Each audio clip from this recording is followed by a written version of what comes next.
রমজান মাসে সেহরি ও ইফতারকে কেন্দ্র করে স্বল্প থেকে উচ্চ আয়ের প্রতিটি পরিবারে থাকে কিছুটা বাড়তি আয়োজন। আর এই আয়োজনে সবজি, আমিষ ও চাল, ডাল ও তেলের বাজারে চাপ বাড়ে।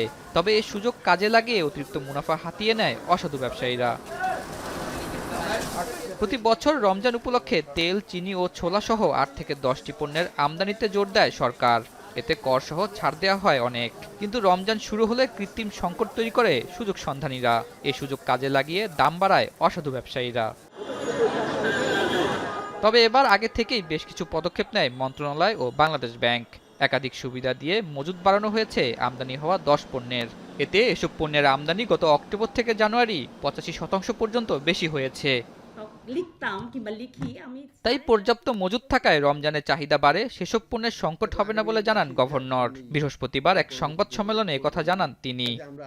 অক্টোবর ডিসেম্বরে প্রায় প্রত্যেকটা আইটেম এক্সেপ্ট পেঁয়াজ, ডোমেস্টিক প্রোডাকশনের কারণে পেঁয়াজের আমদানি হয় নাই, প্রত্যেকটা আইটেম ২০% বেশি বেড়েছে ইম্পোর্ট। প্রত্যেকটা আইটেম ফ্যাক্টস। এটা আপনি চাল বলেন, গম বলেন, চিনি বলেন, বলেন, সবগুলোতে ২০% থেকে ৩০% বৃদ্ধি হয়েছে এই অক্টোবর টু জানুয়ারি মাসে। So we are well stocked in terms of Ramadan. একই সাথে খাদ্য পরিস্থিতি স্বাভাবিক আছে বলে জানিয়েছেন অর্থ উপদেষ্টা। তিনি জানান সার্বিকভাবে এখন দাম সহনীয় আছে। পাইকারি ও খুচরা বিক্রেতারা যেন কোনোভাবে কারসাজি করতে না পারে, এজন্য ডিসিদের এ বিষয়ে নির্দেশনা দেওয়া হয়েছে বলে জানান অর্থ উপদেষ্টা। হোলসেলারদের এবং রিটেলারদের তাদের কোনো রকম ম্যানিপুলেশন যেন না হয়। কারণ খাদ্য অনেক সময় দেখা যায় যে সাপ্লাই আছে, সেটা ভোক্তার কাছে যায় না, গুদামে পরিস্থিতি লুকিয়ে রাখে। এইগুলো যে কোনো ক্রমে আমরা ইস্যু করবো না। তো রোজার সময় আমরা এনশিওর করবো যে কারো ইস্যু না। আর রোজার সময় আরেকটা দেবেন, আমরা এক্সট্রা সেলস সেন্টার করে দিই, আপনারা দেখেছেন না কতগুলো একটা লোকে।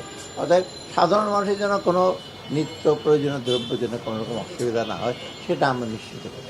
রমজানে সাধারণ মানুষের কষ্ট যাতে না বাড়ে সেজন্য পর্যাপ্ত মজুত থাকা পণ্যের সরবরাহ নিশ্চিত করার দাবি ক্রেতাদের।